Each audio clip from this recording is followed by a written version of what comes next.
This is the channel for the woman who's done playing small, the woman who knows there's a fire in her belly, a voice in her bones, and a destiny she's done apologizing for. If you're ready to unleash the woman you were born to be, hit subscribe and join the movement. I'm Leona Schrock, and let's rise together.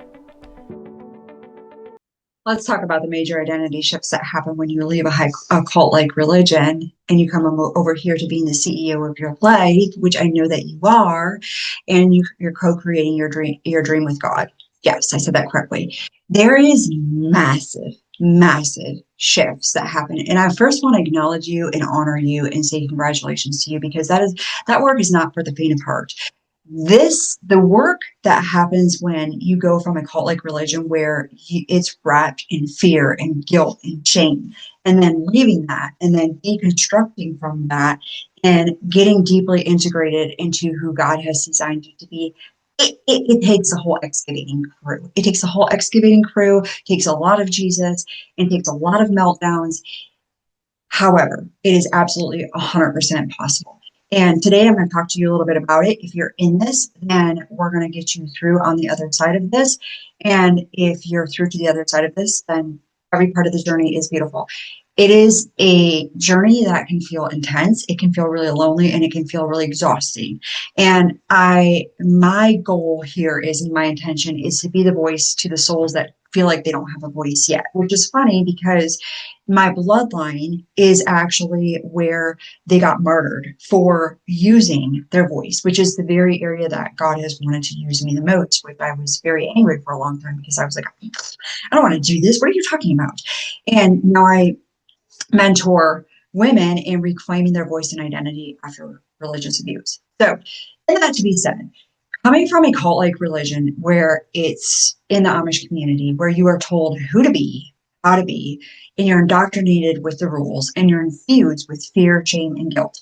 And what is interesting about this whole thing is you don't actually realize how deep the shame and the guilt and the fear goes until you're in the contrast of it and you're like working with people who are out of that or have never been in that, because you don't know what you don't know when something has been familiar to you your whole life. And what I see most of the time happen is people will leave a cult-like religion and they're like, okay, I found the truth, I'm free.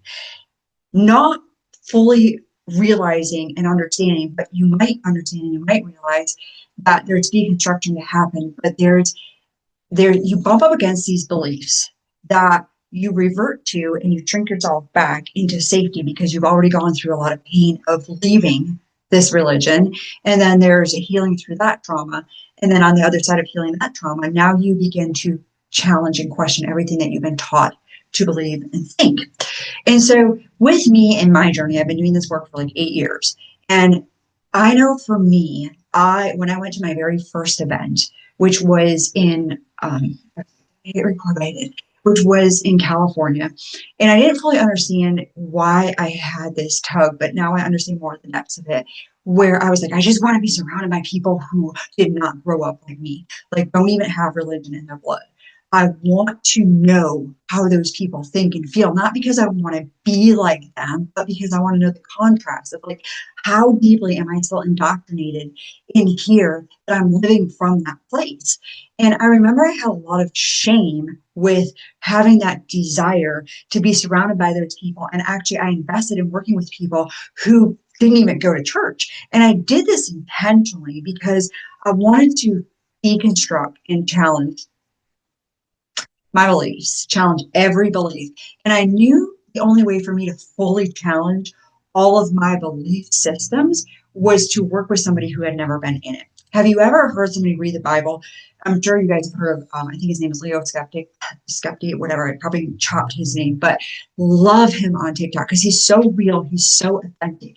And that was my desire. I was like, I just want to be real. Like, I'm so sick of this shit of being indoctrinated, of knowing and walking with God in a certain way. And I was doing identity work way before I even knew that I was doing identity work, because I kept saying, like, who did God actually design me to be? Like, I don't know me. And no matter how many Bible studies I went to, no matter how many churches I went to, no matter how many books that I read, I was like, I don't know who I am.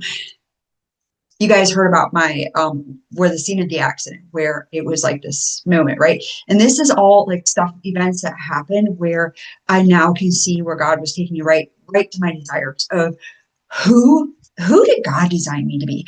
And I'm like, because I've never even had the opportunity or the chance to explore who I am because I was infused right off the bat into a religion that told me who to be. My parents didn't even know who they were. They were operating coming from a place of being conditioned.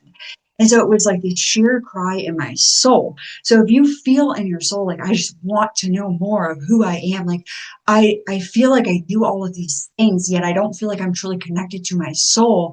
And a lot of times you feel like you're performing. A lot of times you feel like you're disassociated from yourself. And yet you're like, I'm in the Bible studies, I'm in the churches, I'm in the right places and spaces. And yet nothing is hitting it home. It's because you still have conditioning on the inside of you.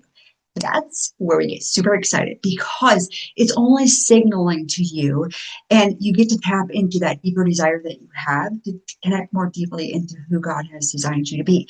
So a lot of times what happens is you leave and then you get into another kind of like soft, structured, soft system of religion. It's not as religious, so it doesn't feel as intense. So it's like, we're good. Okay, I'm here now. Yet it's not freedom. And I've had so many of these conversations last while with my clients, and I've had conversations with my friends, and where they're like, what does freedom look like? Freedom looks like when you connect to the blueprint that God has written for you. Freedom looks like, I can't tell you what freedom is. You can, you know. But what I can tell you is that God, you have the blueprint for success on the inside of you. You have the blueprint of who God has designed you on the inside of you. You have the blueprint of your dream on the inside of you. You have the blueprint for those deep desires in your relationships.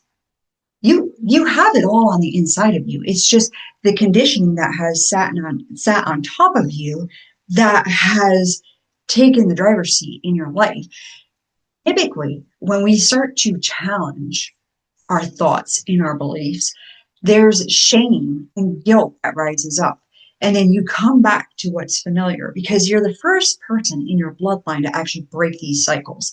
You're the first person that is going into the land of unknown. So when you go into the land of unknown, you have three wounds that typically come up: abandonment, betrayal, and unworthiness. And something that I didn't realize that was so deeply indoctrinated, and I'm going to do a series on this, of abandonment, betrayal, and unworthiness. And the unworthiness wound was the one that really shook me and took me by surprise. And I didn't realize how deep it actually flows and goes. But those are the ones that, and I didn't even actually fully know how to name those until this last fall when I was at an event. I was like, oh, another light bulb moment, which is the beauty of growing and glowing together, which reminds me, I am doing a free community of women, and we're going to do a 40-day glow up. It's called the CEO Soul Glow Up, and it's where it's based off of 75 hard, but this is for a 40-day. And if you're wanting to be a part of a community of women where you have fun and you connect and you get held accountable, because every Friday we're going to come in and we're going to share, and then we'll pump each other up and celebrate. And then if you feel stuck or whatever, then I will like kind of guide you through it. I'm not really doing much coaching, but I am going to talk about when you hit the dip, when you hit the valley, in the gully. That was almost Amish slang there, but anyways, and then I will walk you and talk you through it because that's where so many treasures happen. So if you're like, I desire this growing and glowing in 2026, then message me, find me on Instagram, and or comment here below, and I will email you the information. And the group is starting this Friday, which is the date. Okay, what is today? I don't even know what day it is. Okay. Okay, it's the 6th, 9th, I believe. That would be January 9th. It's January 9th. I already have women coming in here in the community from TikTok and from Facebook and from Instagram. I love it. Anyways, so, and but coming back to what I was talking about is what happens when you when you deconstruct further, because now you've left religion and now you're still in a little in some religion, is you shame comes up and fear comes up and suppresses it back down of, okay, I've already, you know, lost my family, I've already lost my friends. Even though logically you're like, I have all these friends, I have a whole community, I've rebuilt my life. Listen up, honey buns.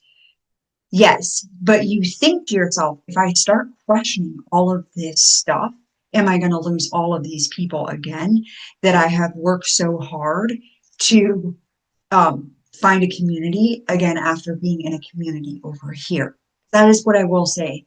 Coming from the Amish, you have a strong sense of community. We are human beings that are made to connect. And so you will keep yourself and confine yourself and conform yourself to stay in a community because you're desiring the connection.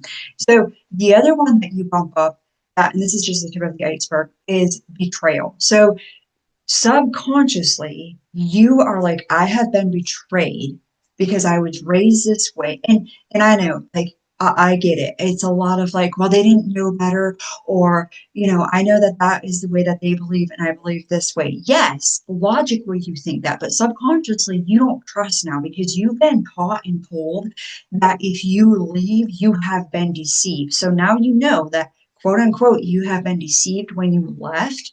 And so you're like, okay, I found a safe landing, that, oh my goodness, I haven't been deceived. I know the truth of the fact that I haven't been deceived. And I don't want to fall into something where I might be deceived again, because even though they say that I have been deceived and I know that I haven't been deceived, deep, deep, deep, deep down in the soul, you question of what is, are you truly being deceived? Like, who is being deceived here? And that is your invitation to go deeper with God. Because I remember when I remember a year before, I took off a year from my family where I did not go home. I did not have conversation with my family. I did not talk with them. I had to go through a whole detox because I was like, I can't do this. There is just too much going on here. And I'm like, I need to go through a whole process where I am deconstructing, and there's like, we can't do this. And there was a whole year that I did not go home um, to spend time with them, and it was one of the best things that I could do because I got a lot more deeply grounded and rooted in my beliefs and who I was, because you have those tangos where it's back and forth. And so in that, to be said, that is one of the things that lingers in the air, is the deception, right? You have been deceived. And this is where you go deeper. But what I wanted to say, that was what I want to say, is I remember I was driving down the road one day and I was like, God, I'm so angry right now. I don't know what to believe. Like, I know that I have found the truth through Jesus, but I really, it was the most raw, vulnerable moment it was the moment that shifted my life forever. I was like, I don't know what to believe. And I feel so angry that I was born and raised in a culture that I now have come to discover that was not a truth. And now I don't even know what is my truth. I feel like I can't trust anywhere. And I was like, I don't even want a relationship with you unless it can be real, unless it can be raw, unless I can come in here authentically. And I was like, right now I am pissed at you, mad, angry, bitter, resentful. Want nothing to do with anything. And it was in that moment that I decided for a year that I wasn't going to go home by my family. And it was in the anger, the pain, the bitterness, the resentment, coming up against. I remember there was times where people would say something, I would sit in church and I was like, yeah, I don't know. I mean, it sounds good, but a lot of things have sounded good when I was growing up. Even though I questioned what I was being taught, now I just feel like I'm just repeating the pattern of, you know what? Yeah, question it back here. Sounded good. Knew it, found out it wasn't the truth. Found out all along my spirit knew the right thing. And how do I know that you guys are saying the truth now? And I challenged it and I dug deep into it and I deconstructed it. There was times that I was terrified because I was like, I don't want to go through this again. I don't want to be the black sheep of the family again, but at a higher level of, I feel like I don't have a home. I feel like I don't know where to turn to. I feel like I don't know where to go to. But in all of this to be said, is where my identity got deeply, deeply rooted in who God is. I'm still doing the work. I'm going to be doing it for the rest of my life. But to say to you is I hold your hand as you navigate going through these. And if you find that you want, start paying attention to your body. When you find yourself shrinking, when you find yourself feeling a flood of emotions that you question something or you're wanting answers to something, or you find yourself hiding from truly expressing yourself, you find yourself hiding from using your voice unless it comes out a certain way, then this is all just cues to you in places where you are still operating out of conditioning. And have compassion towards yourself, but also I invite you to be coming deeper and to connect with yourself deeper and coming home to who God has designed you to be. Because when you connect with who God has designed you to be, and you begin to build that trust on the inside of yourself, because there is no self-trust when in fact, you're told not to trust yourself because you can't trust yourself. And now you're going against the fact that you are trusting yourself because of the way that you have your God-given GPS on the inside of you. And those of us that are intuitive, now you're going against everything that you've ever been taught and told. You smushed, crushed, pushed aside your intuition to keep yourself safe and alive when that's literally your God-given GPS system. So in all of that to say that with you, if you're in this and you're like, I feel this, oh my gosh, there's so much.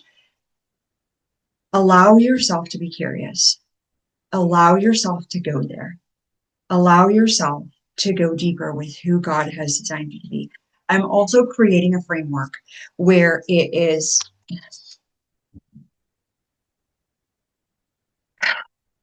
it's being the CEO of your life. And this isn't because you have to be a CEO, but I say that being the CEO of your life means that you take authority over your life and everything that God has given you, and you're co-creating your life with God.